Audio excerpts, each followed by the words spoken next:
आपको याद होगा कि लास्ट टाइम हमने चार ग्रहों के बारे में बात की थी। हमने सूर्य की बात करी थी, चंद्रमा की बात करी थी, मंगल की बात करी थी और देवगुरु बृहस्पति के बारे में हमने बात करी थी। तो आज के इस लेक्चर में हम तीन प्लैनेट्स पे मुख्यतः फोकस करेंगे, जिसमें सर्वप्रथम हम बात करेंगे बुध ग्रह की। उसके बाद हम बात करेंगे शुक्र की और शनि की। ये तीन प्लैनेट हमारे बचे हुए हैं जिनके ऊपर हमें अभी बात करनी है, तो इनको आज हम कवर करेंगे अपने इस डिस्कशन के अंदर। तो सबसे पहले हम बात करते हैं बुध की, और कैसे बुध हमारे जीवन को चला रहा है, किस तरह से चीज़ें व्यवस्थित हैं बुध के द्वारा। वो चीज़ें आपको समझना बहुत ज़्यादा ज़रूरी है। तो आपको क्या समझ में आता है बुध की हम बात करते हैं तो? बुध अर्थात मरकरी, ये जो प्लैनेट है, ये हमारे वाणी का मुख्य प्लैनेट है, मुख्य ग्रह है। हमारी जो आवाज़ है, हमारी कम्युनिकेशन है, आज हम जो कुछ भी बोल पा रहे हैं, उसमें बुध ग्रह की सबसे बड़ी महत्व है। बुध बहुत शांत और बहुत ही सुंदर व्यक्तित्व वाला प्लैनेट है, क्योंकि यह राजकुमार है। राजकुमार क्यों है? राजकुमार कहाँ रहता है? राजमहल में रहता है। और क्योंकि बुध जो है एक बालक है, हालांकि ये चंद्रमा के द्वारा उत्पन्न देवगुरु बृहस्पति की जो पत्नी तारा थी, मैंने आपको कहानी सुनाई थी पहले, उनके द्वारा उत्पन्न ही संतान है। तो गुरु पत्नी के द्वारा उत्पन्न संतान है, तो डेफिनेटली दिव्यता तो इसके अंदर ज़रूर है, ज्ञान तो और बुद्धि तो इसके अंदर बहुत ज़रूरी है। तो बुध ग्रह जो है बुद्धि का ही प्लैनेट है। इंटेलेक्चुअल लेवल किसी भी व्यक्ति के अंदर जो दिखाई देता है, वो बुध ग्रह के द्वारा ही दिखाई देता है। जैसे मैंने आपको बताया कि ये राजकुमार है, तो राजकुमार कहाँ रहता है? राजकुमार कोई सड़कों पे नहीं रहता, राजकुमार रहता है राजमहलों में। और राजमहल में कौन रहता है? राजा रहता है। राजा कौन है? सूर्य है, अर्थात आत्मा। तो इसका मतलब ये हो गया कि बुद्धि का, यानी बुध ग्रह का सूर्य के साथ में बहुत स्ट्रॉन्ग कनेक्शन एस्टेब्लिश हो गया। तो जहाँ सूर्य रहेगा वहीं पर बुध भी रहेगा, ये भी निश्चित है।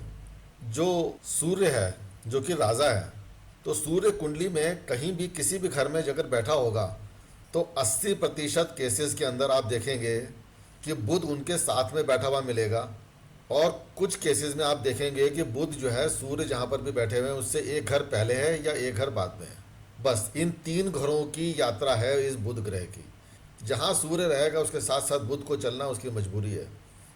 अगर हम अपने जोडियक बेल्ट की बात करें, सोलर बेल्ट की बात करें, तो सूर्य के सबसे ज़्यादा नज़दीक रहने वाला प्लैनेट कौन है? बुध है। इसीलिए ज़्यादातर कुंडलियों में बुध जो है आपको अस्त नज़र आएगा। सूर्य के नज़दीक होने की वजह से ये अस्त हो जाता है। और जब अस्त हो गया बुध, तो बुद्धि जो है किसी पे डिपेंडेंट हो जाती है, यानी कि अपना स्वतंत्र स्वरूप नहीं दिखा सकती वो। उसी तरीके की बात समझिए, जैसे एक छोटा सा बच्चा है, तो वो बच्चा जो है जब तक अपने पिता के साथ है, उसकी उंगली पकड़ के चल रहा है, तो बच्चे को कोई खतरा नहीं है, कोई दिक्कत नहीं है। तो जब तक इस बुध को आत्मा का साथ, यानी सूर्य का साथ है उसके साथ में, तो बुद्धि को कोई खतरा नहीं है। खतरा तब होता है जब आत्मिक साथ बुध के साथ में नहीं होता, तब खतरा होता है।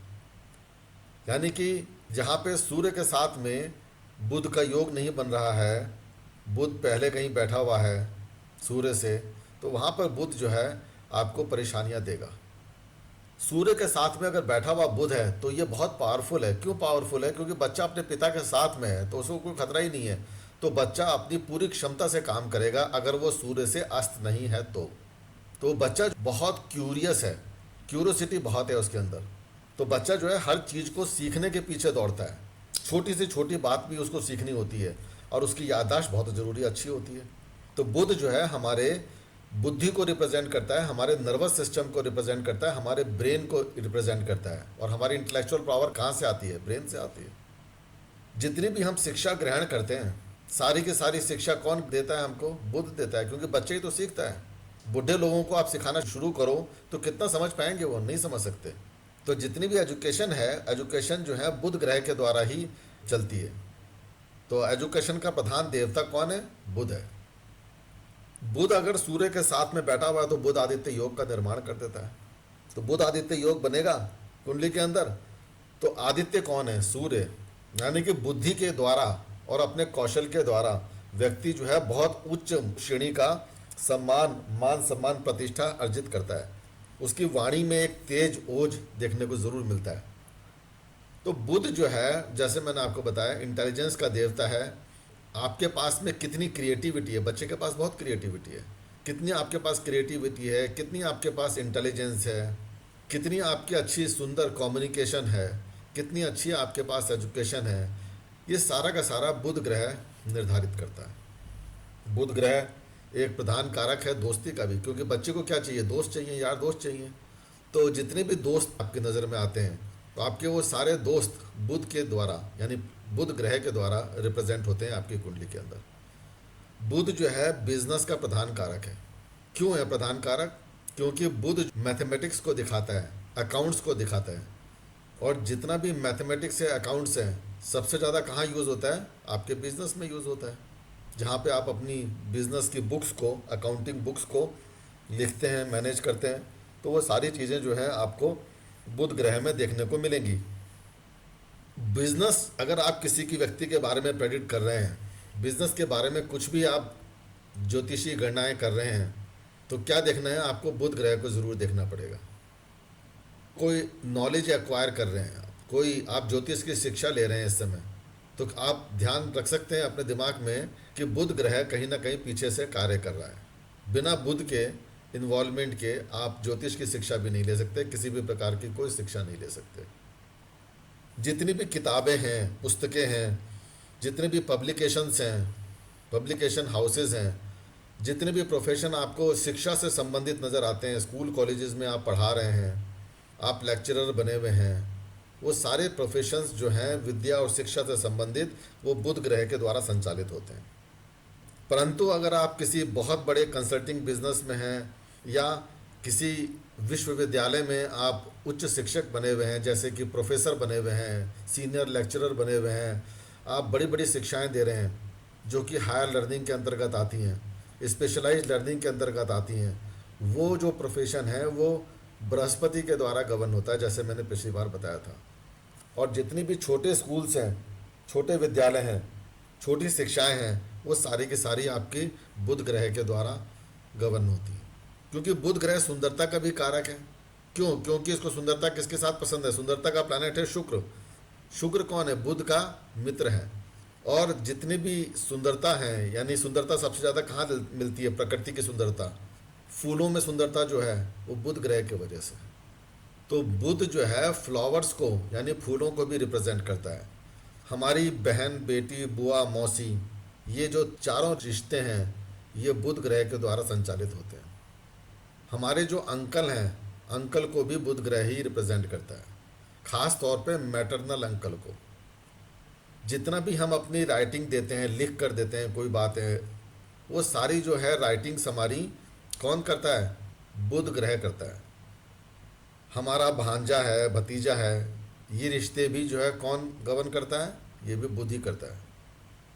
और तुरंत हाजिर जवाबी जो होती है, जिसे हम बोलते हैं हाजिर जवाबी, तो हाजिर जवाबी जो है वो बुध ग्रह के व्यक्तित्व वाले व्यक्ति में ही आती है।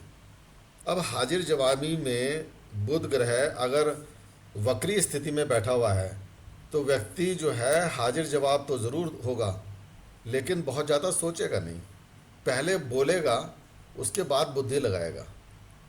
लेकिन अगर वो बुध जो है अस्त भी है और वक्री स्थिति में भी है, तो वो सोच समझ कर बोलेगा और तुरंत बोलेगा, इमीडिएटली बोलेगा। और ऐसे व्यक्ति के चीज़ों में वो एक चीज़ पे बात नहीं करेगा, वो बहुत सारी चीज़ों पे एक साथ बात करेगा, यानी कि तुरंत बार बार उसकी बुद्धि जो है बदलती रहेगी। क्योंकि मरकरी जो है जब रेट्रोग्रेड हो गया, तो वो अपने हिसाब से कार्य करेगा, ना कि सूर्य के हिसाब से कार्य करेगा। यानी कि बच्चे को अगर ये पता लग जाए कि पिताजी तो अब है नहीं इस कमरे के अंदर, तो वो अपने हिसाब से काम करने लग जाता है। तो रेट्रोग्रेड मरकरी भी आपको इसी तरह की चीज़ें जो है दिखाएगा। लेकिन अगर बुध जो है सूर्य के साथ में बैठा हुआ है, अस्त नहीं है, तो व्यक्ति जो है बहुत सोच समझ कर बोलेगा, बहुत विद्वता के साथ में बोलेगा, और सब लोग उसकी प्रशंसा भी करेंगे। इतनी पावर है इस बुध के पास में। अच्छा बिजनेसमैन भी हो सकता है वो, बिजनेस स्किल्स होंगी उसकी, अकाउंटिंग स्किल्स, मैथमेटिक्स बहुत अच्छी होगी उसकी। तो ये छोटी छोटी चीज़ें जो मैंने आपको बताई हैं बुध ग्रह के बारे में, ये सीखिए, इसको समझिए। बुध के बारे में बहुत कुछ आप बोल सकते हैं, लेकिन धीरे धीरे एक ही लेक्चर के बजाय धीरे धीरे आप सारी चीज़ें सीखेंगे। देखिए, भगवान विष्णु किसको रिप्रेजेंट करते हैं? वो बुध ग्रह को रिप्रेजेंट करते हैं। शुक्र ग्रह माता महालक्ष्मी है, भगवान विष्णु की अर्धांगिनी। और उनके साथ में जो है जो मित्र हैं, यानी कि शुक्र के जो मित्र हैं, वो भगवान विष्णु हैं। और कौन है वो? बुध, मरकरी। तो मरकरी जहाँ पर भी बैठा हुए हैं, वहाँ से आप भगवान विष्णु की स्थिति को जान सकते हैं। भगवान विष्णु कौन है? भगवान विष्णु जगत के पालनहारा है। जगत को चलाने का काम उनके हाथ में है। और जगत कौन है आपके लिए? आप स्वयं हैं, आपका ब्रह्मांड है, आपका यूनिवर्स है। तो जीवन में आप कहाँ से संबंधित कार्य कर रहे हैं, वो कार्य किस तरह से आपके जीवन में होंगे, कैसे भगवान की आपको जो है आशीर्वाद मिलेगा, तो ये मरकरी की स्थिति को देखकर आप बता सकते हैं। देखिए, मरकरी जो है, जो बुध ग्रह है, आप मरकरी नाम भी देखो कैसा अच्छा दिया है इसको। मरकरी क्या बोलते हैं? हम पारे को बोलते हैं। और पारा क्या होता है? पारा अगर आपने हाथ पे ले लिया, ऐसे घुमाओ तो गोल स्थिति बना लेगा, और अगर थर्मामीटर में रख दोगे तो लंबा हो जाएगा। यानी कि पारा जो है, उसका जो स्वरूप है वो एक जैसा नहीं रह सकता कभी भी। वो जिस भी कंटेनर में आप रखोगे उसी के हिसाब से जो है अपना स्वरूप ले लेता है वो। बुध यानी मरकरी, ये बिना पेंदी का लोटा है। क्योंकि बच्चा है ना, बच्चे को तो आप जैसी शिक्षा दोगे उसी तरह से वो बन जाएगा। तो यही मरकरी की खासियत है। तो मरकरी जो है, आपने अच्छी शिक्षा ग्रहण करी तो बुध बढ़िया हो गया। अगर आपने खराब शिक्षा ग्रहण करी तो बुध खराब हो गया।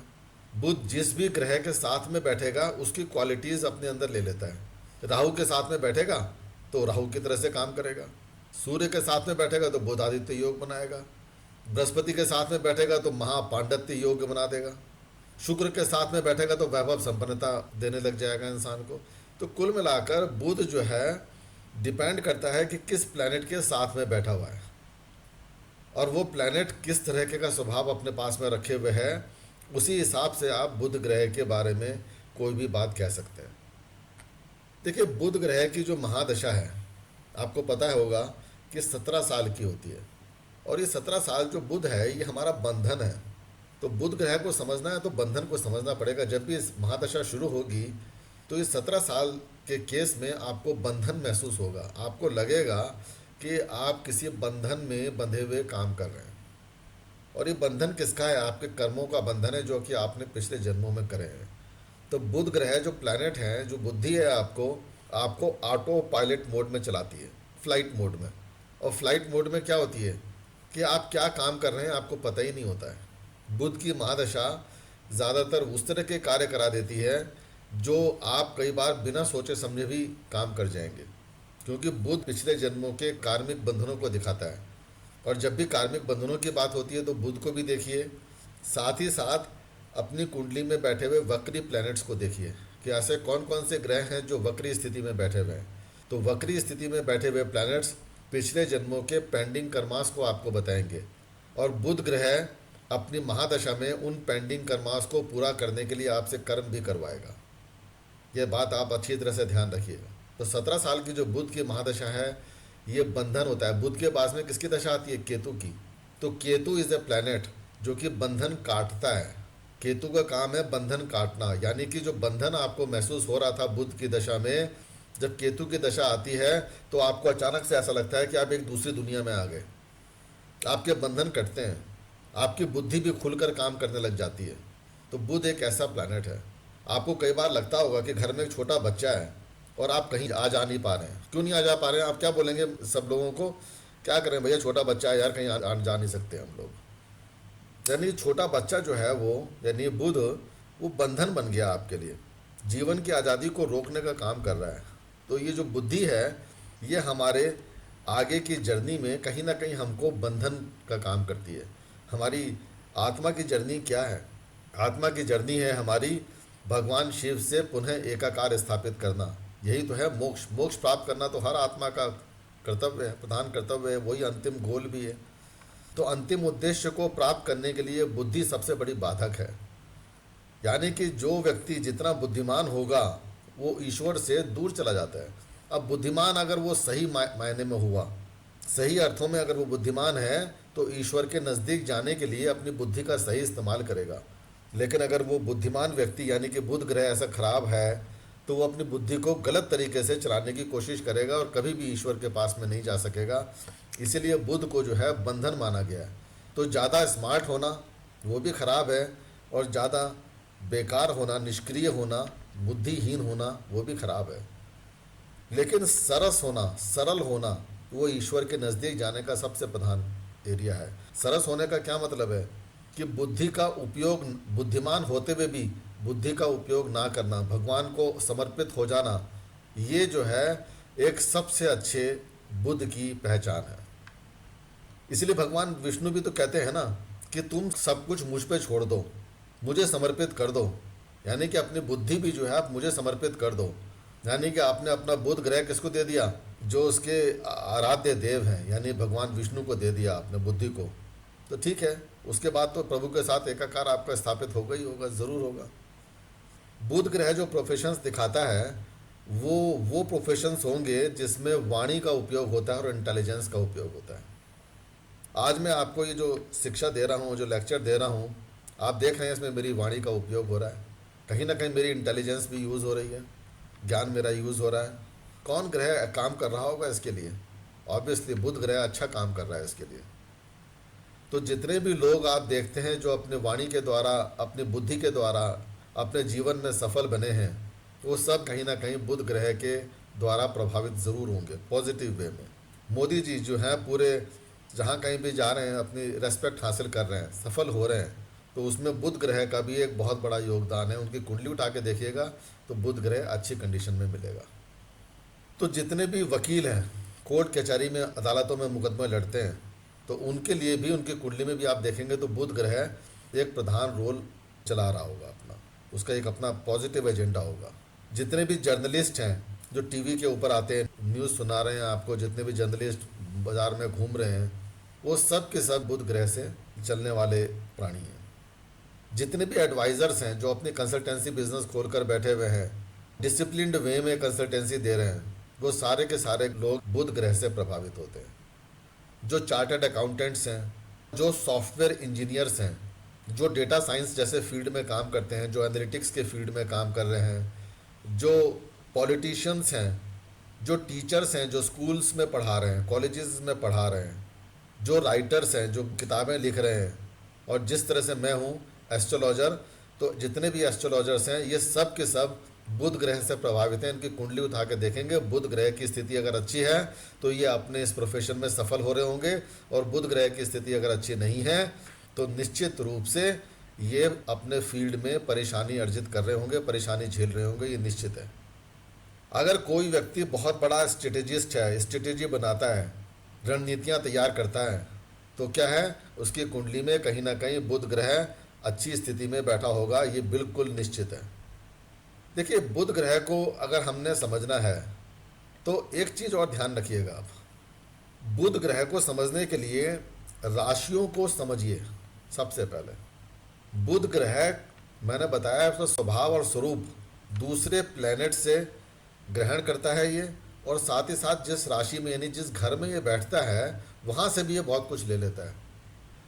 तो बुध ग्रह की जो अपनी राशि है, ये मिथुन राशि और कन्या राशि बुध की अपनी राशि है, और ये इकलौता ऐसा प्लैनेट है, ऐसा ग्रह है जो अपने ही घर में उच्च का प्रभाव देने लग जाता है, इकलौता है। तो यानी कि जो मरकरी है वो कन्या राशि में, कन्या राशि इसकी अपनी है, उसी के अंदर ये बहुत अच्छा शुभ प्रभाव देता है। जिस राशि में ये उच्च का प्रभाव दे रहा है यानी कन्या राशि में, तो 180 डिग्री अपोजिट जब मीन राशि आएगी, बृहस्पति की राशि आएगी, तो वहाँ पे नीच प्रभाव देने लग जाएगा। तो बृहस्पति की राशि में नीच प्रभाव क्यों देता है? गुरु की राशि है, और बुद्धि को गुरु का, यानी बच्चे को गुरु पसंद नहीं आता। अगर किसी बच्चे की माँ बोलेगी कि बेटे चलो पढ़ाई शुरू करो, गुरुजी आने वाले हैं, अब बच्चे का मूड खराब हो जाएगा। लेकिन उसे बच्चे को बोलो कि बेटे चलो खेलने का समय हो गया है और जाइए, आपके यार दोस्त भी आने वाले हैं, और या पार्टी फंक्शन करना है, कोई म्यूज़िक की पार्टी चलने वाली है, कोई खाने पीने की आइटम्स आ रही हैं, नई बाज़ार से मंगा रहे हैं, या बाज़ार चलना है, घूमना फिरना है, मौज मस्ती करनी है, तो बच्चा बड़ा खुश हो जाता है। इसलिए बुध को शुक्र का साथ बहुत पसंद है, लेकिन बुध को बृहस्पति का साथ पसंद नहीं है। इसीलिए बृहस्पति की राशि में जाकर मीन राशि में ये नीच का प्रभाव देने लग जाता है। क्योंकि जो मीन राशि है ये द्विस्वभाव राशि है, और इस द्विस्वभाव राशि में दो तरह के स्वभाव देखने को मिलते हैं। कि आपने देखा इसका साइन जो है मीन, यानी मछलियां, दो मछलियां विपरीत दिशा में तैर रही हैं। तो विपरीत दिशा में तैरती हुई मछलियां दो चीज़ें दिखा रही हैं कि अगर मीन राशि में बुध बैठा हुआ है तो नीच का प्रभाव देगा, ठीक है, मान लिया। लेकिन अगर बृहस्पति कुंडली में अच्छी स्थिति में बैठे हुए हैं तो बुध की जो दशा है या अंतरदशा है कुछ पीरियड में, कुछ समय अच्छा प्रभाव भी देगी। यानी बुद्धि जो है पॉजिटिव डायरेक्शन में भी ज़रूर चलेगी और नेगेटिव डायरेक्शन में भी ज़रूर चलेगी, क्योंकि मछलियां जो हैं विपरीत दिशा में घूम रही हैं। यानी कि जब परिस्थितियां बहुत ख़राब हो जाएंगी तब जो है बुध से आप कुछ पॉजिटिव भी एक्सपेक्ट कर सकते हैं उसके दशा अंतरदशा में। तो डेबिलिटेशन यानी नीच के राशि के बारे में बुध इस तरह के प्रभाव आपको दे सकता है। पन्ना इसका अपना रत्न होता है, ओनिक्स इसका अपना रत्न है। बुध ग्रह की जो दिशा है, आपको पता है उत्तर दिशा जो है बुध ग्रह की दिशा है। बुध ग्रह के लिए भगवान विष्णु तो ज़रूर है, मान लिया, लेकिन बुध ग्रह बुद्धि का ग्रह है और बुद्धि के देवता हैं भगवान श्री गणेश। और गणेश कहाँ हैं? कैलाश पे ही रहते हैं भगवान शिव के साथ में। शिव को यानी शिव परिवार को उन्होंने कभी नहीं छोड़ा, इसलिए गणाध्यक्ष हैं, वो गणों के अध्यक्ष हैं भगवान शिव के। तो इसलिए जहाँ शिव, जहाँ माँ और जहाँ पे पार्वती, वहाँ पे भगवान गणेश जरूर मिलेंगे। और कहाँ है हिमालय पर्वत? उत्तर दिशा में है। तो बुध ग्रह की जो दिशा है वो भी उत्तर दिशा आप मान के चल सकते हैं। बुध ग्रह की दिशा हमेशा उत्तर की तरफ रहेगी आपकी। बुध ग्रह की जो मैच्योरिटी एज है वो 32 ईयर्स है। 32 साल की एज जो है मैच्योरिटी होती है। मैच्योरिटी की जब मैं बात करता हूँ, क्या समझ में आता है आपको? मैच्योरिटी में हर प्लेनेट के लिए मैच्योरिटी एज दे रहा हूँ, क्या मतलब है इसका? मैच्योरिटी एज का मतलब है कि बुध ग्रह या जो भी ग्रह हम बात कर रहे हैं, जब भी वो मैच्योर होगा कुंडली में अपनी स्थितियों के अनुसार उस समय पे अपने रिजल्ट ज़रूर देगा। ये बात सर्वथा सत्य है, निश्चित है। अगर बुध जो है कुंडली में अच्छा बैठा हुआ है, उच्च का होकर बैठा हुआ है, शुभ ग्रहों से दृष्टि पा रहा है, तो निश्चित रूप से व्यक्ति को अपनी पॉजिटिव प्रॉपर्टीज़ जो हैं 32 साल में ज़रूर देगा। पॉजिटिव रिजल्ट्स 32 साल में बुध से ज़रूर मिलेंगे, ठीक है। हो सकता है कि वो मान लीजिए आपके 7th हाउस में बैठा हुआ है, तो 7th हाउस आपका बिजनेस का होता है। तो यानी कि अगर अच्छी स्थिति में है तो बुध जो है 32वें साल में नया कोई बिजनेस एस्टेब्लिश करा देगा, उसको बहुत सफलता दिला देगा। 7वां घर उसके विवाह का भी होता है, तो 7वें घर में बैठने की वजह से कोई अच्छी सुंदर पत्नी दिला देगा उसको। 9th हाउस में बैठा हुआ है बुध और अच्छी स्थिति में है, तो क्या होगा? उसको उच्च शिक्षा प्राप्त करवा देगा, उसके पिता को मान सम्मान प्रतिष्ठा दिला देगा। 9th हाउस फादर का होता है, हायर एजुकेशन में सक्सेस दिला देगा, कोई ना कोई बड़ी डिग्री अवार्ड मिल जाएगा उसको। तो यानी कि बुध ये डिसाइड करेगा कि मेरी स्थिति कैसी है, यानी अपनी स्थिति को चेक करेगा और अपनी मैच्योरिटी एज को भी चेक करेगा और अपना रिजल्ट देगा। जब किसी भी प्लैनेट की मैच्योरिटी आती है वो ये नहीं देखता कि उस ग्रह की दशा अंतरदशा चल रही है या नहीं चल रही है, उसको रिजल्ट देने हैं तो देगा ही देगा। चाहे बुध ग्रह की दशा या अंतरदशा नहीं चल रही होगी तभी भी देगा वो, ये आप मान के चल सकते हैं। बुध ग्रह वायु तत्व को रिप्रेजेंट करता है। अब वायु तत्व क्यों? क्योंकि मिथुन राशि जो पहली राशि है वो वायु तत्व की राशि है। ये पृथ्वी तत्व को भी रिप्रेजेंट करता है, और वो कौन सी है? कन्या राशि है। तो कन्या राशि क्या है? पृथ्वी तत्व की राशि है। अगर वायुमंडल है, कहाँ पे है? पृथ्वी के ऊपर ही तो वायुमंडल है हमारा, वहीं पे तो हमारी लाइफ है। तो हमारी लाइफ है तभी हमारी कम्युनिकेशन है, और कम्युनिकेशन कहाँ होती है? वायु में। अगर वायु नहीं है तो घंटा की आवाज़ हमारे तक नहीं पहुँच सकती। शून्य में, यानी शून्य में अगर आप कोई आवाज़ पैदा करेंगे तो वो ट्रैवल नहीं करेगी, आवाज़ आप पे नहीं आएगी। तो इसलिए हमारी जो वाणी है उसको चलाने का काम हमारे गले के अंदर जो एक घंटा लटका हुआ है, जब उसके अंदर हमारी ऑक्सीजन टकराती है, यानी वायु जब उससे टकराती है तो आवाज़ निकलती है हमारे, क्योंकि घंटा हिलता है अपनी जगह से, तो घंटे के हिलने से ही ध्वनि पैदा होती है। तो इसलिए वायु तत्व बुध के लिए एक प्रधान तत्व बन गया। हर प्लैनेट के पास में 3-3 नक्षत्र हैं। तो बुध के जो नक्षत्र हैं, आश्लेषा नक्षत्र है, ज्येष्ठा नक्षत्र है और रेवती नक्षत्र है। तीनों नक्षत्र बुध के हैं। और आपने नोट करा होगा कि आश्लेषा नक्षत्र जो है 9वां नक्षत्र है। ज्येष्ठा 18वां नक्षत्र है और रेवती 27वां नक्षत्र है। तो यानी कि बुध जो है कहीं ना कहीं पूर्णता को दिखा रहा है, यानी कि नक्षत्र की जो सीरीज है, जो साइकिल है, बुध के ऊपर पूर्ण हो रही है। क्यों? क्योंकि बुध के बाद में जो अगला नक्षत्र आता है वो केतु का नक्षत्र आता है। रेवती के बाद में कौन सा आएगा? रेवती के बाद में आएगा अश्वनी नक्षत्र, केतु का है। आश्लेषा के बाद में कौन सा आएगा? मघा नक्षत्र आएगा, केतु का नक्षत्र है। इस तरह से आप वो देख रहे हैं कि जहाँ भी केतु का नक्षत्र आ रहा है बुध के बंधनों को काट रहा है, यानी कि अब जो केतु है वो नई साइकिल शुरू करता है और बुध जो है अपनी साइकिल एंड कर रहा होता है उस समय पर। तो यानी कि जब बुध का अपना आप समर्पण जो है, जब भगवान शिव या आप भगवान विष्णु आप बोलिए, यानी जब प्रधान देवता के पास में हमारा जो है जब समर्पण हो रहा है, जब अब नया जीवन हमको मिल रहा है तो नई साइकिल स्टार्ट होती है जीवन की, बुध उसको रिप्रेजेंट करता है। अगर मैं पावर की बात करूं तो सबसे बड़ी पावर जो है बुध को दो राशियों में प्राप्त होती है। एक तो इसकी स्वयं की राशि है कन्या राशि, जहां पर ये उच्च का होता है तो वहां पावरफुल होता ही होता है। लेकिन शनि की जो एक्वेरियस राशि है यानी कुंभ राशि, वहां पर भी बुध अच्छा प्रभाव देता है, क्योंकि 11वीं राशि जो है फुलफिलमेंट ऑफ डिजायर की है, यानी कि जहाँ पे इच्छा पूर्ति हो रही है वहाँ पे बुध को बड़ी खुशी होती है। 11वीं राशि 11वां घर आपके यार दोस्तों का है, मित्रों का है, तो यार दोस्तों से जो है बुध को बड़ी खुशी प्राप्त होती है, क्योंकि मित्रता का प्लानेट है ये। मरकरी 7th हाउस में विशेष रूप से पावरफुल माना गया है। तो 7वें घर में अगर बुध बैठा हुआ है तो निश्चित रूप से अपने पॉजिटिव रिजल्ट व्यक्ति को जीवन में देगा ही देगा। पावरफुल है, लेकिन पॉजिटिव देगा या नेगेटिव देगा ये डिपेंड करेगा कि किस प्लैनेट्स के साथ में बैठा है, किसकी दस्तियां पड़ रही हैं, किस राशि में बैठा हुआ है, किस नक्षत्र में बैठा हुआ है, ये सारी चीज़ें देखनी पड़ेंगी। बुध ग्रह की जो ट्रांजिट होती है, आपको पता होगा कि बुध ग्रह 14 दिन से लेके 1 महीने के पीरियड में ट्रांजिट कर जाता है दूसरी राशि में। तो 1 महीने का जो साइकिल है वो उसका मैक्सिमम है। क्यों? क्योंकि सूर्य के साथ ही रहता है ना, तो सूर्य भी 1 ही महीने के अंदर अपनी राशि परिवर्तन कर लेता है। लेकिन बुध जो है चंचल है, तो इसलिए कई बार ये जो है 14 दिन के अंदर भी आपको 15 दिन में भी ये राशि परिवर्तित कर लेता है। तो 14 दिन से 1 महीने का पीरियड आप मान के चलिए कि बुध के राशि परिवर्तन में लगता है। अगर मैं न्यूमरोलॉजी की बात करूं तो 5 अंक, 14 और 23 अंक, ये तीनों नंबर जो हैं जहां पर 5 आ रहा है, ये बुद्धि के प्लैनेट बुध के पास में दिए गए हैं। तो ये जो 5 का अंक है ये बुध के द्वारा गवर्न होता है, बुद्धि के द्वारा चलता है। बुध जो है हमारे नर्वस सिस्टम को रिप्रेजेंट करता है, हमारे मेंटल फैकल्टीज़ को रिप्रेजेंट करता है। तो इसीलिए अगर बुध ग्रह की स्थिति खराब है तो व्यक्ति के अंदर उसको नर्वस सिस्टम से रिलेटेड प्रॉब्लम दिखाई देने लग जाएंगी, उसको डिप्रेशन की प्रॉब्लम दिखने लग जाएंगी। अगर बहुत ज़्यादा अफ्लिक्शन में है शनि के द्वारा, राहु के द्वारा, तो ऐसा व्यक्ति पागलपन की हरकतें भी करता है, तो उसके दिमाग ठीक से काम नहीं करता है। बॉडी के जो हमारे ऑर्गन्स हैं उसमें हमारे जिह्वा को, हमारे पेट को, हमारी जो आंतें हैं, बड़ी आंत खास तौर पे दिखाने का काम कौन करता है? बुध करता है।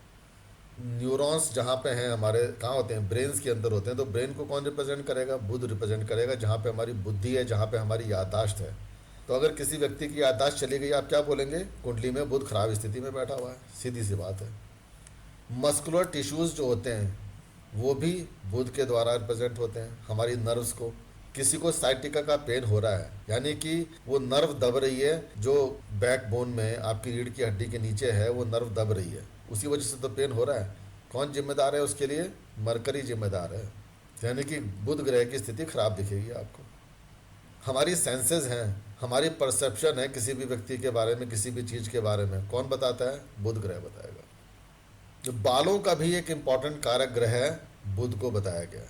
हमारा जो मुंह है जिससे हम बोल पा रहे हैं, ये बुध ग्रह के द्वारा ही रिप्रेजेंट होता है। किसी व्यक्ति को नाक से सांस लेने में तकलीफ है, या नाक की कोई प्रॉब्लम आ रही है, ठीक है, उसको नज़ला जुकाम रह रहा है, या नाक के संबंधित कुछ सूंघने की क्षमता उसकी गड़बड़ हो रही है, इसका मतलब है, सीधा सा मतलब है कि बुध ग्रह की स्थिति खराब है।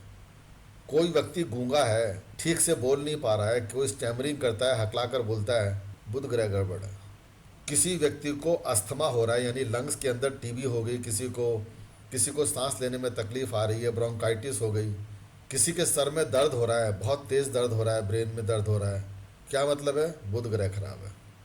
किसी का जो है दिल बहुत तेज़ी से धड़क रहा है, यानी कि जो सिग्नल्स हैं, इलेक्ट्रिकल सिग्नल्स जो दिल को मिल रहे हैं वो प्रॉपर नहीं है। कौन है उसके लिए रिस्पॉन्सिबल? बुध ग्रह रिस्पॉन्सिबल है। किसी भी प्रकार के जो वॉर्म्स होते हैं, जो कीड़े, चाहे पेट के अंदर कहाँ होते हैं, आपके आंतों में होते हैं, आंतों में जख्म पैदा कर देते हैं, वो सारी बीमारी कौन देगा? बुध ग्रह देता है। किसी व्यक्ति को यूरिनरी ट्रबल हो जाती है, किडनी में ट्रबल आ जाती है, किडनी में स्टोन्स देखने को मिल जाते हैं, या यूरिनरी ट्रैक्ट के अंदर कोई प्रॉब्लम आ जाती है, यूरिन से संबंधित कोई समस्या आ जाती है, वो सारी समस्या कौन देगा? बुध ग्रह रिप्रेजेंट करता है। तो बुध ग्रह के पास में ये सारी चीज़ें हैं जो हमने आज डिस्कस करी। बाकी डिटेल डिस्कशन इसके हम और आगे करते रहेंगे। चलिए फिर आज का सेशन बंद करते हैं और फिर कल मुलाकात करेंगे आपसे।